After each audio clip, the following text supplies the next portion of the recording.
Shalom jemaat Tuhan. Pada kesempatan ini kita mau belajar dalam PIK kita, Pembinaan Iman Kristen, dengan tema ibadah yang teosentris dan antroposentris. Mari kita berdoa.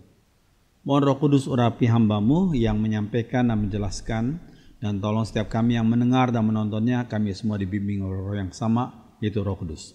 Berfirmanlah kepada kami dalam nama Tuhan Yesus. Amin. Ibadah yang teosentris dan antroposentris. Nah, kita akan membacanya dalam Mazmur Mazmur nomor 100 dikatakan, Mazmur untuk korban syukur. Bersorak-sorailah bagi Tuhan, hai seluruh bumi. Beribadatlah kepada Tuhan dengan gembira. Datanglah ke hadapannya dengan lagu-lagu riang. Ingatlah bahwa Tuhan itu Allah yang menciptakan kita dan kita miliknya. Kita umatnya, bangsa yang dipeliharanya.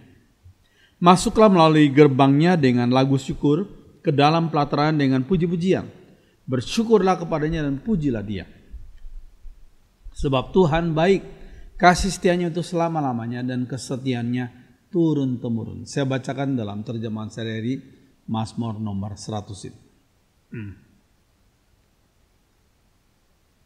Ibadah yang benar haruslah teosentris, pusatnya pada Tuhan, pada Allah. Itu ibadah yang benar. Jadi berpusat pada pribadi Allah dan karyanya. Kita lihat dalam Mazmur 100 tadi yang kita baca. Yang saya kasih merah-merah itu. Semua itu teosentris. Ya, teosentris.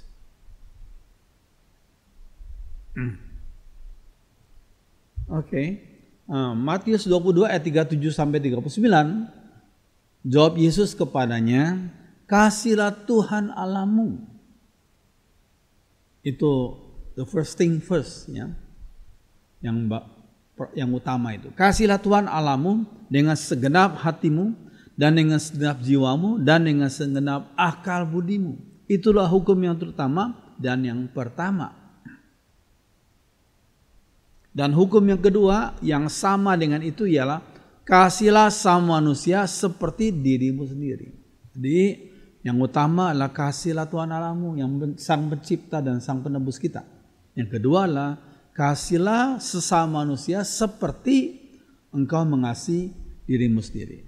Ya, itu prioritasnya harus jelas. Ya,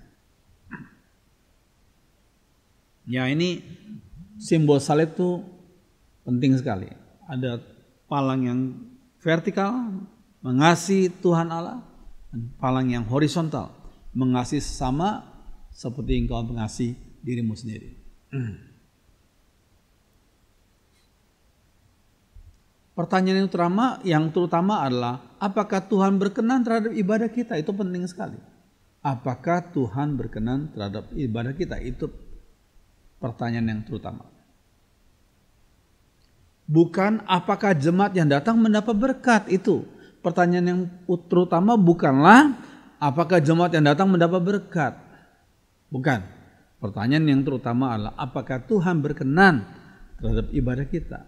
Itu penting sekali. Ya. Mazmur 27 ayat 8 dikatakan, hatiku mengikuti firman-Mu. Carilah wajahku. Carilah pribadi, maksudnya wajah itu pribadi. Carilah wajahku, kata Tuhan. Demi akan wajah-Mu ku cari, ya Tuhan. Motivasi utama kita beribadah adalah mencari wajah Tuhan.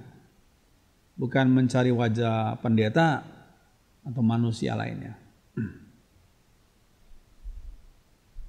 Engkau berkata, datanglah menyembahku. Ku jawab, aku segera datang. Iya Tuhan. Itu dalam terjemahan sehari-hari. Datanglah menyembahku. Ibadah yang sejati adalah mencari wajah Tuhan. Ibadah sejati adalah mencari wajah Tuhan, bukan tangan Tuhan. Tangan Tuhan adalah berkat. Ya, tangan itu mau untuk memberkati. Tapi ibadah yang sejati yang terutama adalah mencari pribadinya Tuhan, wajahnya Tuhan, sifat-sifatnya Tuhan. Ya. Motivasi khotbah yang benar adalah ini 1 Tesalonika 2 ayat 3 sampai 4. Sebab nasihat kami tidak lahir dari kesesakan atau dari maksud yang tidak murni dan juga tidak disertai tipu daya. Sebaliknya, karena Allah telah menganggap kami layak untuk mempercayakan Injil kepada kami, karena itulah kami berbicara. Bukan untuk menyukakan manusia, melainkan untuk menyukakan Allah yang menguji hati kita. Ini ayat ini penting sekali buat para pengkhotbah ini. Ya. Nasihat kami tidak lahir dari kesesatan atau dari maksud yang tidak murni, juga tidak disertai tipu daya. Tapi motivasinya adalah untuk menyukakan Allah yang menguji hati kita. Ya. Itu motivasi khotbah yang benar.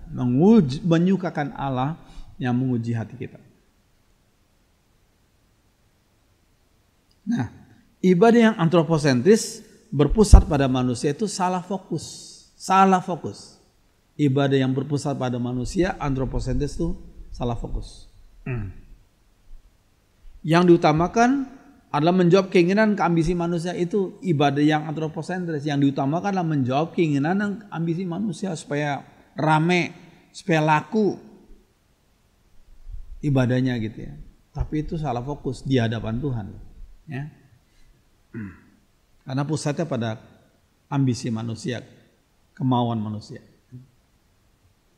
Keinginan dan ambisi banyak orang biasanya, kekayaan, kelancaran, kemajuan, kesehatan, kenyamanan, ketenaran. Itulah keinginan dan ambisi banyak orang. Termasuk saudara dan saya. Ya, ini salah satu contoh daripada seorang bernama Joel Osteen. Break out 5 keys to go beyond your barriers and live an extraordinary life. Nah, ini antroposentris. Pusatnya pada manusia, ambisi manusia. Ya. Jadi kalau ibadah kita mengarah ke sini, ibadah umat manusia fokusnya ke situ, berarti itu antroposentris. Ya. Hati-hati dengan seminar-seminar church growth, ke pertumbuhan gereja, tapi quantity oriented. Kuantitas jumlah yang datang sebagai orientasinya. Hati-hati. Penekanan pada jumlah orang yang datang. Hati-hati dengan seminar-seminar yang sepertinya rohani gitu, tapi sebenarnya salah fokus. Ya. Yang ditekankan adalah pertumbuhan gereja mula-mula secara kuantitas, jumlah orang yang datang. Ayat yang biasa ditekankan adalah Kisah Rasul 2 ayat 47b. Dan tiap-tiap hari Tuhan menambah jumlah mereka dengan orang yang diselamatkan. Itu ayat itu biasanya diutamakan, diulang-ulang oleh kelompok-kelompok yang menekankan pada church growth tapi quantity oriented. Kisah Rasul 2 ayat 47b. Sebagian orang menggunakan beberapa metode bisnis, bahkan metode bisnis digunakan untuk menarik sebanyak mungkin orang agar datang beribadah di tempat mereka. Ya, metode bisnis dimasukkan situ.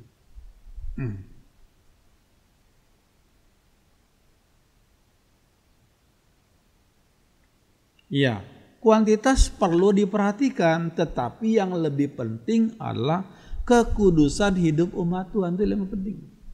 Kekudusan hidup umat Tuhan, itu yang lebih penting. Ya. 1 Petrus 1 ayat 16 dikatakan, sebab ada tertulis, kuduslah kamu sebab aku kudus. Itu kata firman Tuhan. Kuduslah kamu sebab aku kudus. Kata kudus atau hagios berarti dipisahkan untuk suatu tugas khusus dari Tuhan. Itu penting. Dipisahkan untuk suatu tugas khusus dari Tuhan. Tugas khusus umatnya adalah memuliakan Tuhan dalam segala aspek kehidupan. Kalian dipanggil sebagai apa? Businessman. Jadilah kudus. Dan menguduskan bisnismu itu. Kau dipanggil sebagai guru, jadilah kudus sebagai guru sebagai seorang guru Kristen yang kudus. Jadi contoh yang baik, teladan yang baik bagi para murid yang diajar. Ya, dan lain-lain. Umat Tuhan harus studi, bekerja, bisnis, dan bergaul dengan cara yang berbeda. Sebab dampak daripada kata kudus hagios itu adalah dipisahkan untuk suatu tugas khusus dari Tuhan. Ya, yang berbeda maksudnya yang memuliakan nama Tuhan. Etika dan moralitas umatnya harus berbeda dengan orang-orang duniawi ini. Harus berbeda. Sebab itu dampak daripada hagios atau kudus itu. Etika dan moralitas umatnya harus berbeda dengan orang-orang duniawi. Bagaimana dengan para pengikut Tuhan Yesus sekarang? Bagaimana dengan para pengikut Tuhan Yesus? Yohanes 6 ayat 60. Sesudah mendengar semuanya itu, banyak dari murid-murid Yesus yang berkata, perkataan ini keras. Siapakah yang sanggup mendengarkannya?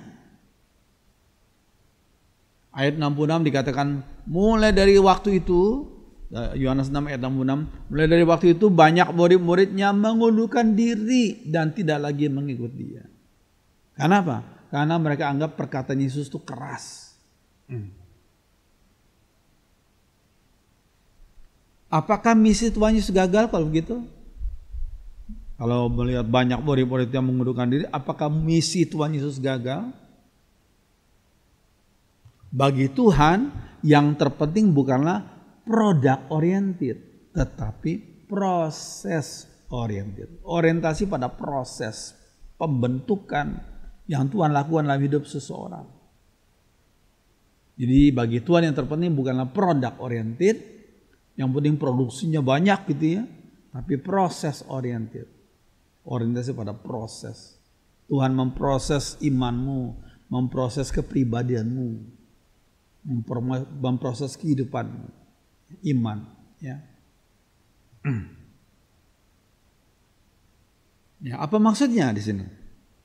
Maksud daripada proses oriented maksudnya semakin hari umatnya diproses untuk semakin serupa dengan sifat-sifat Yesus. Ini penting sekali.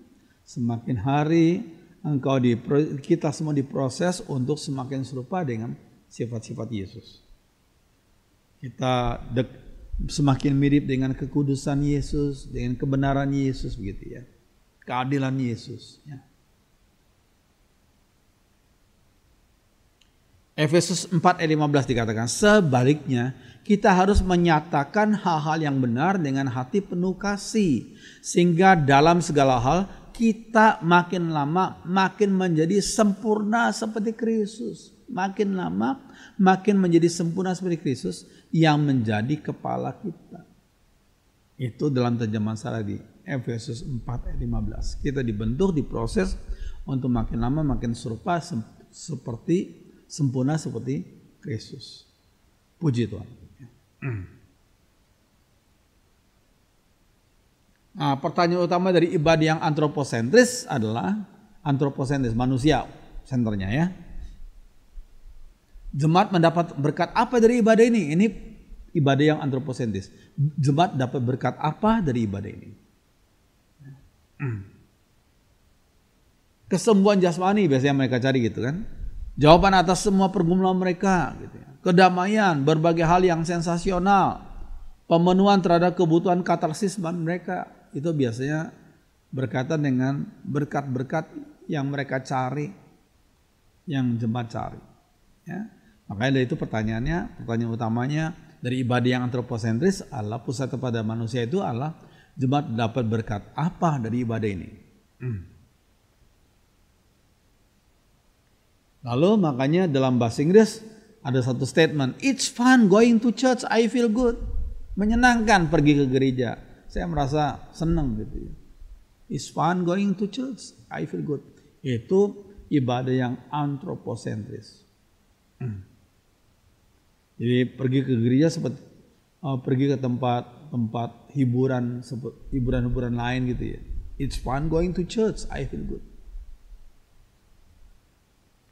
Nah, bahkan ada satu tulisan berkata, Jesus is fun guy, Jesus is a fun guy. Waduh, Yesus adalah pribadi yang menyenangkan, yang lucu gitu ya. Yang mengelola gereja pun mendapat banyak berkat materi karena perpuluhannya masuk, persembahannya masuk. Yang mengelola gereja pun mendapat berkat rohani. Karena prinsipnya it's fun going to church, I feel good. Itu ibadah yang antroposentris, pusatnya pada manusia. Survei door to door dari pintu ke pintu ya, yang dilakukan oleh Robert Schuller sebelum dia memulai gereja yang dulu pernah terkenal sekali yang namanya Crystal Cathedral. Ya, di Amerika Serikat ya, Robert Schuller. Pertanyaan yang dia sebarkan dulu sebelum dia memulai itu apa? Gereja dan ibadah macam apakah yang kalian senang untuk hadiri? Dia survei door to door. Pertanyaannya salah satu yang terpenting adalah gereja dan ibadah macam apa yang kalian senang untuk hadiri? Setelah dikumpulkan semua jawaban daripada survei go door to door dari pintu ke pintu itu, lalu dibuatlah semacam ibadah yang sesuai dengan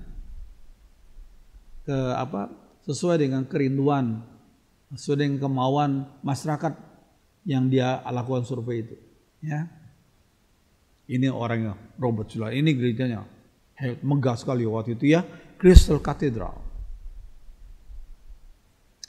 Ini namanya anthropocentric church, gereja yang pusatnya pada manusia. Gereja yang mengikuti selera pasar, market oriented. Ini market oriented. Ya. Gereja dan ibadah macam apa yang kalian senang untuk hadiri? Market oriented sekali. Ya. Iya. Karakteristik gereja yang menurut selera pasar apa? Karakteristiknya. Pertama, gereja yang nggak menegur dosa. Gereja yang nggak menegur dosa. Mimbar gereja yang tidak menyampaikan berita keselamatan yang eksklusif. Mimbar gereja yang tidak menyampaikan berita keselamatan yang eksklusif. Karena kalau kita berkata Yesus satu-satunya jalan kebenaran dan kehidupan, itu bisa menyinggung orang dari kepercayaan lain. Itu statementnya eksklusif Yesus yang Yesus pernah katakan. Itu jangan disampaikan. Karena dapat menyinggung orang dari kepercayaan lain. Ya. Ini karakteristik gereja menurut selera pasar. Ya. Yang ketiga, gereja mengganti firman dengan motivasi psikologis. Firman Tuhan ya cuma dibacakan tapi nggak pernah diulas itu. Ya, setelah dia baca sekali udah gitu, dia mulai tambahkan cerita-cerita dongeng-dongeng gitu ya. Gereja yang mengganti firman dengan motivasi psikologis. Misalnya motivasi psikologis apa? Jangan rendah diri, percaya diri, aktualisasi diri, dan lain-lain. Dan firman Tuhan yang dibacakan hanya formalitas belaka. Tidak digali, tidak diulas. Ya. Hanya formalitas belaka. Ya.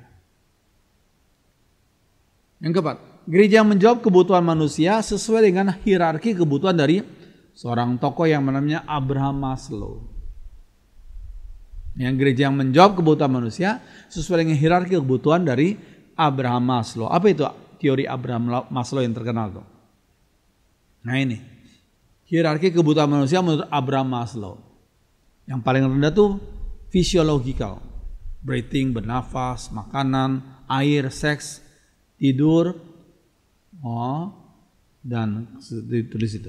Kemudian yang tingkat di atas safety, keamanan, security of body, keamanan tubuh, pekerjaan, resources, moralitas, keamanan keluarga, kesehatan atau harta, property. Ya.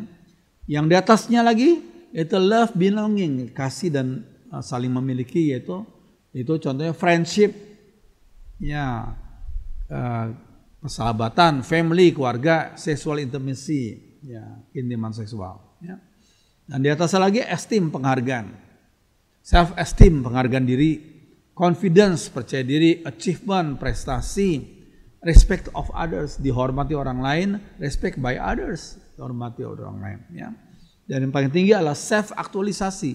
Aktualisasi diri paling tinggi itu. Moralitas, kreativitas, spontanitas, problem solving, dipecahkan masalahnya, diselesaikan masalahnya. Lack of prejudice, segala praduga itu berkurang. Acceptance of facts, penerimaan fakta-fakta. Itu self-aktualisasi. Aktualisasi diri. Itu kebutuhan paling tinggi. Itu menurut teori Abraham Maslow. Ya. Nah, tetapi dari kelima hal ini, kalau kita perhatikan, tidak ada kebutuhan untuk pertobatan dan memuliakan Tuhan, nggak ada itu. Ini teori Abraham Maslow baik, tapi antroposentris, pusatnya pada manusia. Ya, nggak ada kebutuhan untuk pertobatan dan memuliakan nama Tuhan, nggak ada. Jadi kalau ini yang ditekankan oleh gereja dan mimbar itu didirikan di atas prinsip Abraham Maslow, ya mimbarnya nggak menyampaikan firman yang diharapkan itu yang disampaikan oleh Tuhan dalam Alkitab, yaitu firman Tuhan itu.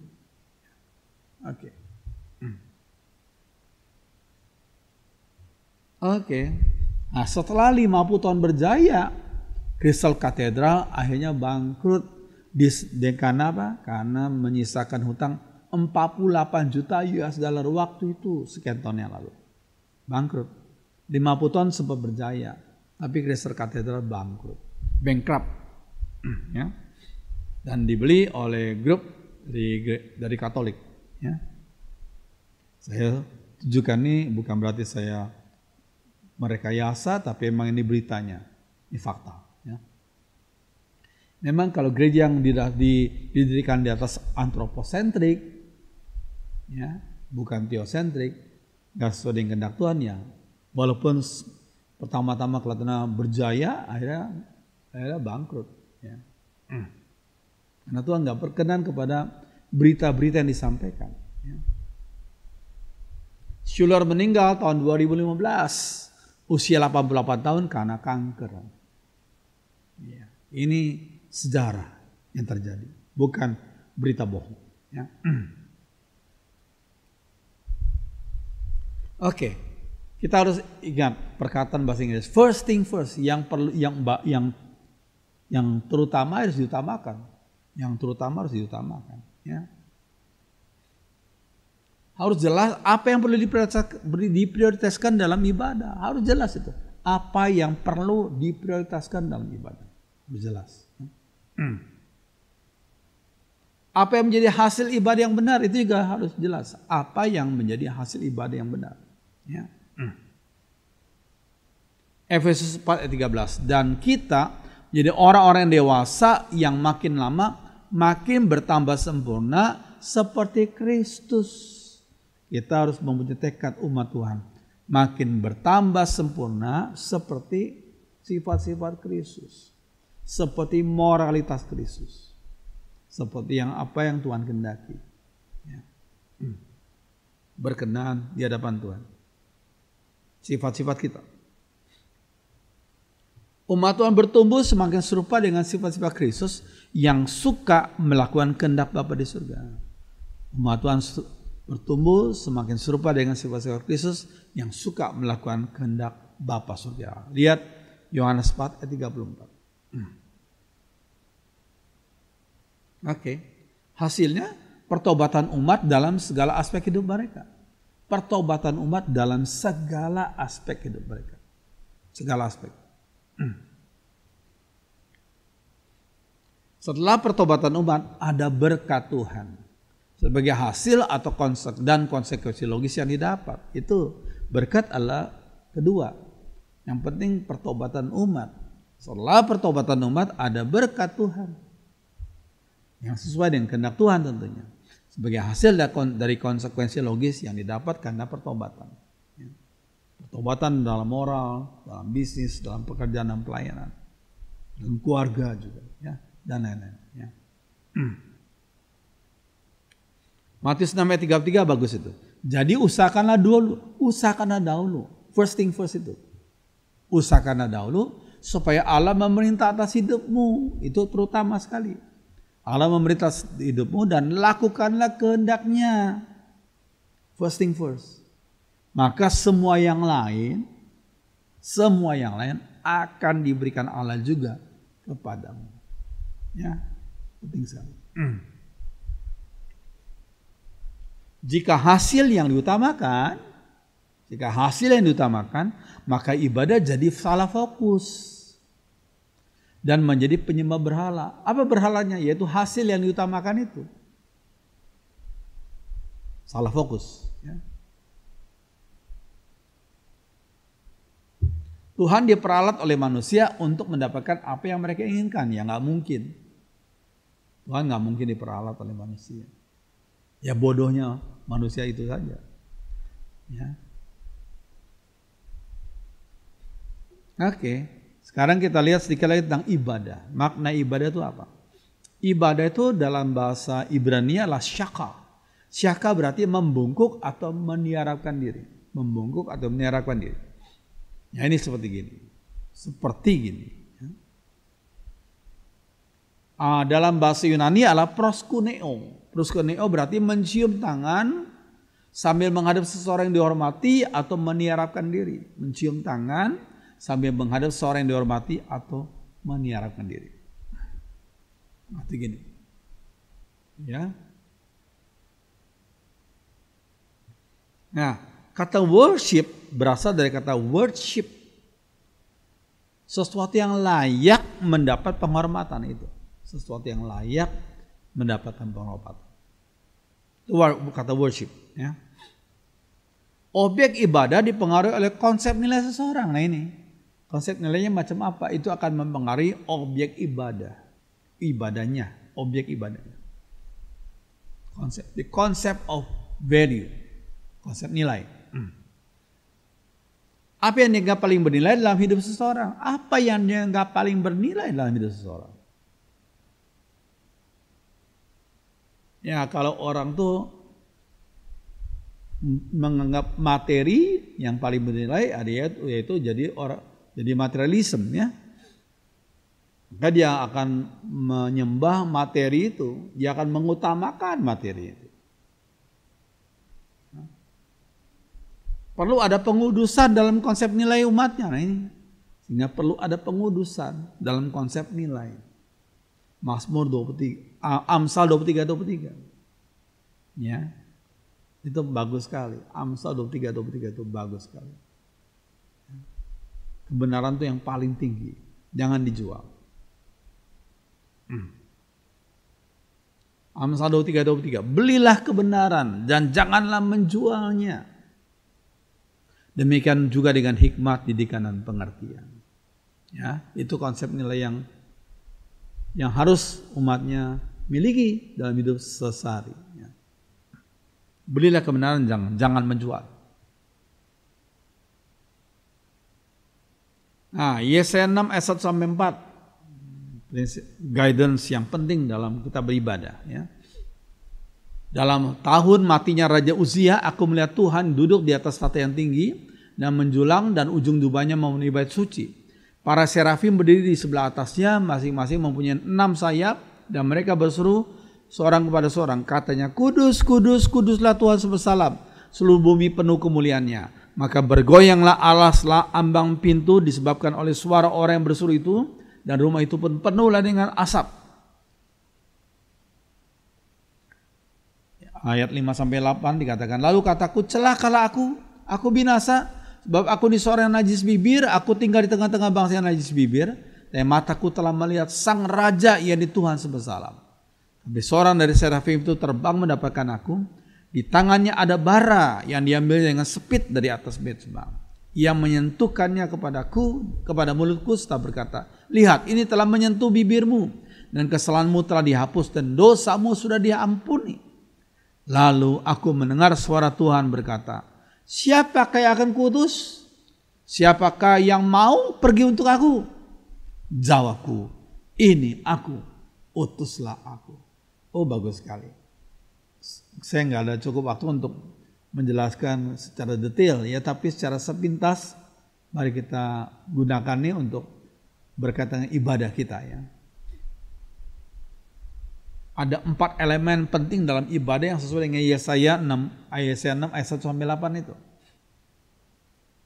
Elemen pertama adalah ibadah yang efektif itu membawa para penyembah kepada perjumpaan pribadi dengan Tuhan. Encounter with God.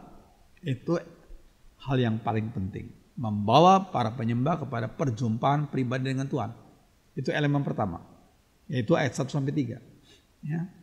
Elemen kedua apa? Ibadah yang efektif itu membawa para penyembah kepada pengenalan diri yang benar. Jadi nggak ada kesombongan lagi. Walaupun dia kaya, dia pintar, nggak ada sombong. Seperti Yesaya berkata, celakalah aku binasa. Aku hidup di tengah-tengah dunia yang najis bibir. Ya. Membawa para penyembah kepada pengenalan diri yang benar. Jadi orang yang bertemu dengan Tuhan nggak ada kesombongan. Ya. Dia menyadari dirinya tidak layak di hadapan Tuhan. Ya. Yang ketiga, yang masih tahap kedua, semakin dekat dengan Tuhan, semakin rendah hati seseorang, nggak ada kesombongan. Yang ketiga, elemen ketiga, membawa para penyembah kepada penebusan dan zaman dari Tuhan, yaitu elemen ketiga itu setelah pribadi itu menyadari dirinya nggak layak, dia setelah itu nggak langsung pulang, tapi dia langsung dibawa oleh Tuhan akan pengalaman anugerah Tuhan. Penebusan dan zaman dari Tuhan.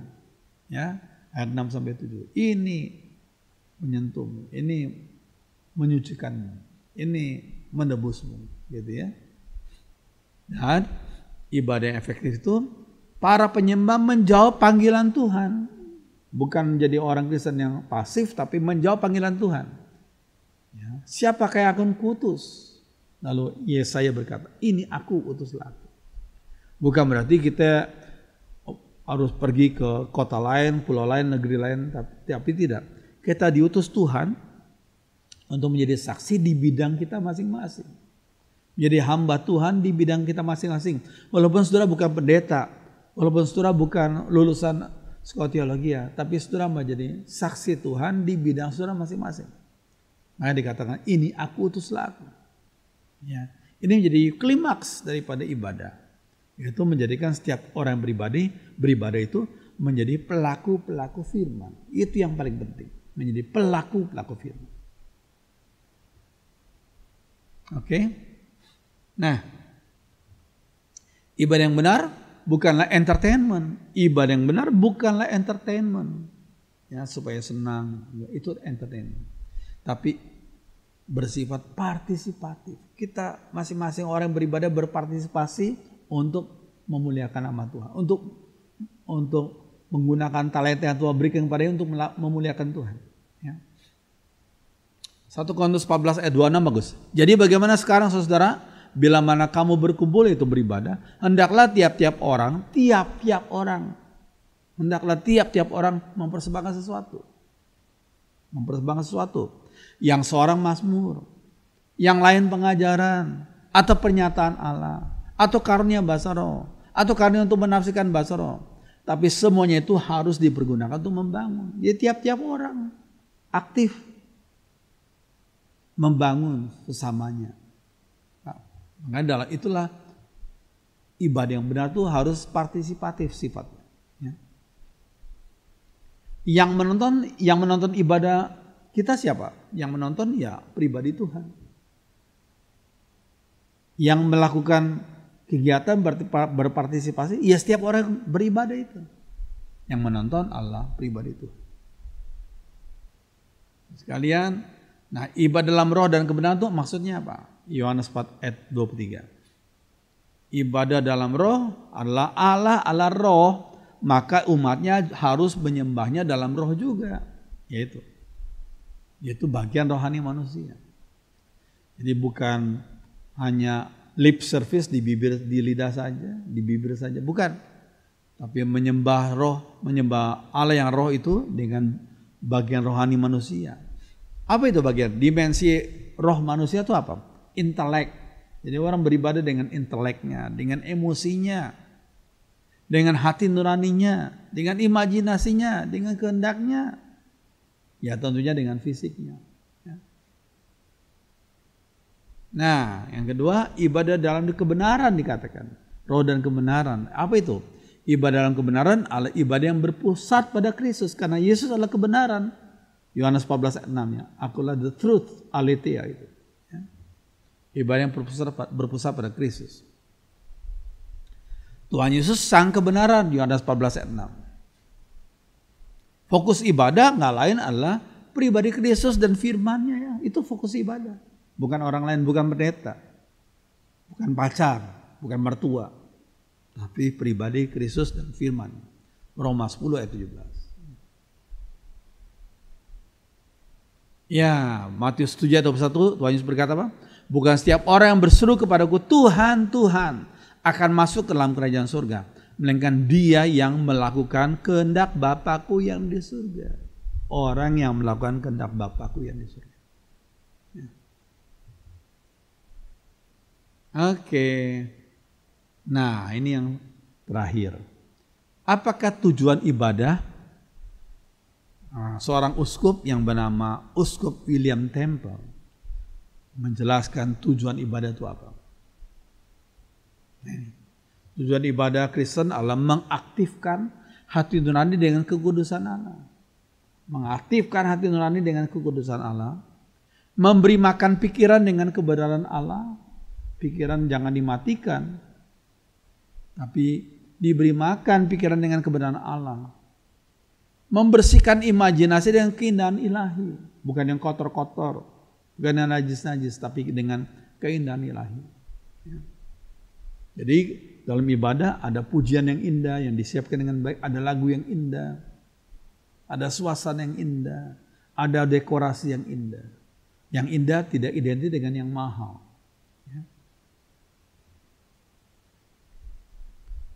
Lalu ibadah yang efektif itu membuka hati terhadap cinta ilahi, membuka hati terhadap cinta ilahi dan mengabdikan kehendak pribadi di bawah rencananya. Ini yang terutama, sehingga kehendak kita diabdikan untuk melakukan kehendaknya.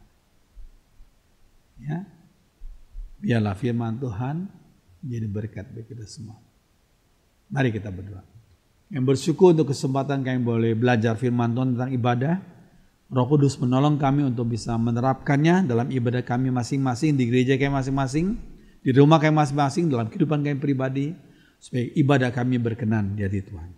Apa yang kamu sampaikan masih banyak kekurangan, tapi Roh Kudus menolong kami menyempurnakannya. Dalam nama Tuhan Yesus. Haleluya. Amin.